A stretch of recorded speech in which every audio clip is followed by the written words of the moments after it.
Hi, and welcome to Stamping with Linda, your cardiologist since 1997, helping you create cards from the heart. Today, we are going to make a 3D project. Instead of a card, we're going to do these fun little candy favors and also this votive centerpiece.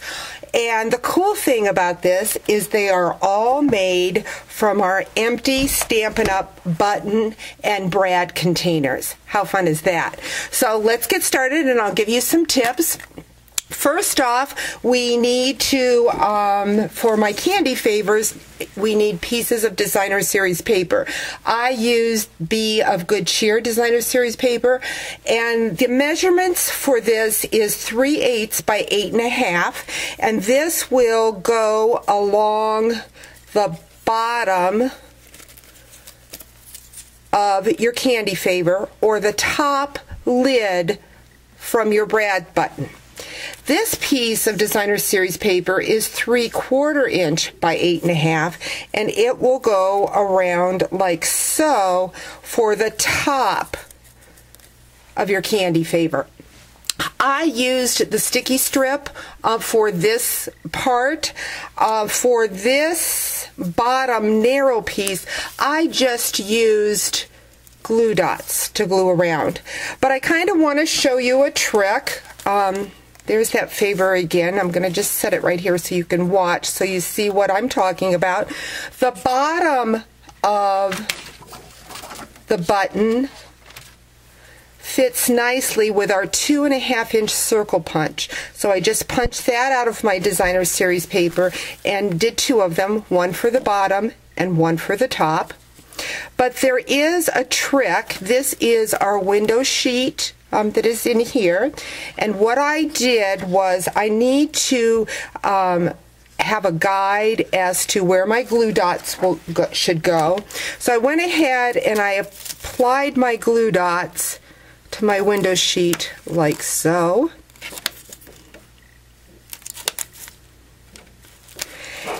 And then I place them inside that bottom lip, just letting it expand out, and then attaching my glue dots. So that's how I guided where I needed to place my glue dots. Then I went in and I put glue dots all around the edge, and then that holds the bottom piece on.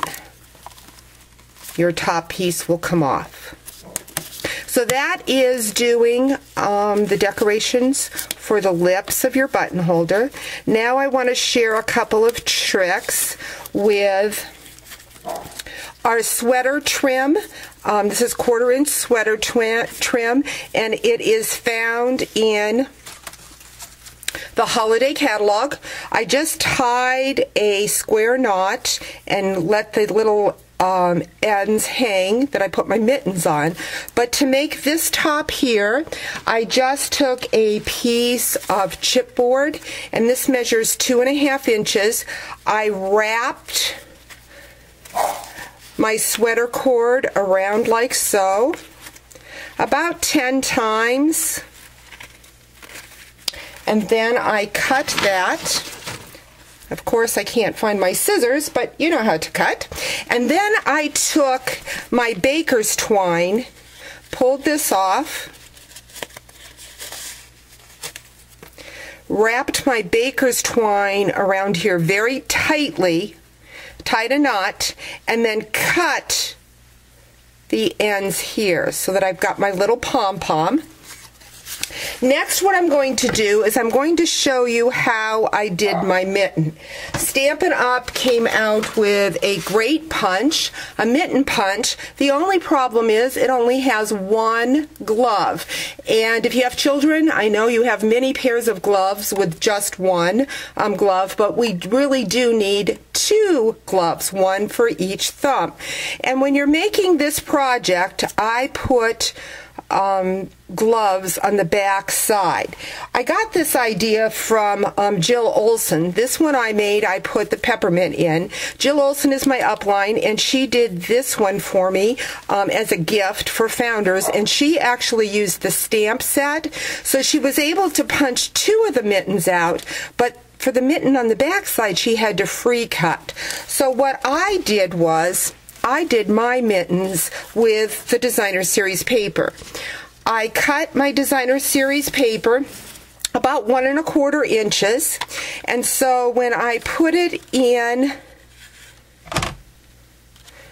and punch on this side, then I flip my punch over and punch this way. Almost did it the wrong way. I'm going to just make sure that it's lined up, but then that way I have the mittens so that they will go back to back like so.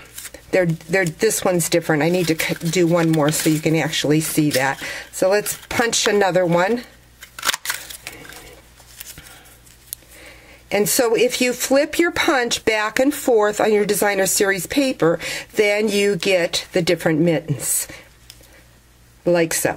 Okay, so that's what I did, but with the Designer Series paper, the mitten was a little plain. When Jill did hers, it looked a little bit more like a mitten because it was stamped. So then what I did was I went in with some glimmer paper, and it has a little cap for our mitten.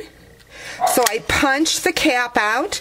That's what I glued on the top of my mitten, but it was kind of plain at that point, so I needed something for the trim. So I went back in with my punch,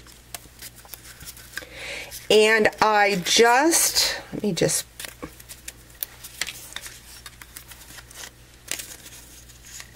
go in with your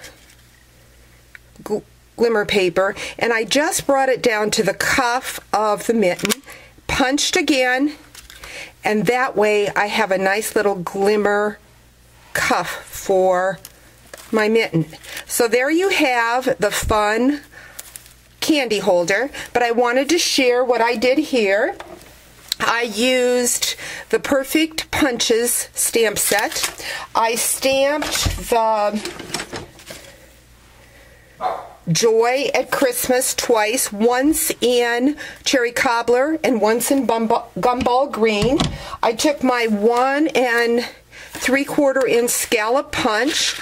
I lined the Cherry Cobbler up, punched that, but then to give depth to my project, I went in with the 1 1/4 inch and just punched out the center in the green, and then that is what I used for the front of my candy holder, and that is the same thing that Jill used for hers. Now you can make these any heights.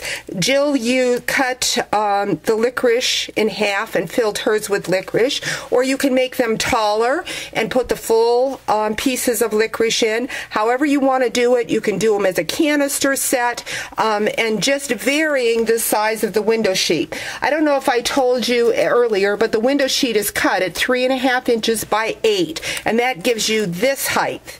You can make it higher, up to 5 inches, and that's what I did with my Votive centerpiece. This is 5 inches by 8.5 inches, and I used the glimmer paper, the champagne glimmer paper. I went in with my ornament framelit punch, punched out the opening for my candle, and put a window sheet in there.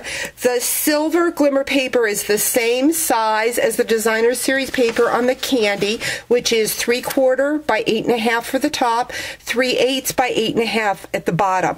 With a window sheet then, I just took some Midnight Muse ribbon, tied a little bow there. Then I used the Snow Flurry Biggie's die, and I punched out some Midnight Muse cardstock to make the snowflake to match my ribbon, and bashful blue, a little 3/4 inch circle on the top of the silver to match, and then I have a fun little votive cup. So there's some fun little projects that you can do as party favors for your upcoming party, or just little gifts when you get invited out, so that you can give your hostess a fun gift. Hope you've enjoyed today's project, and you'll join me again real soon.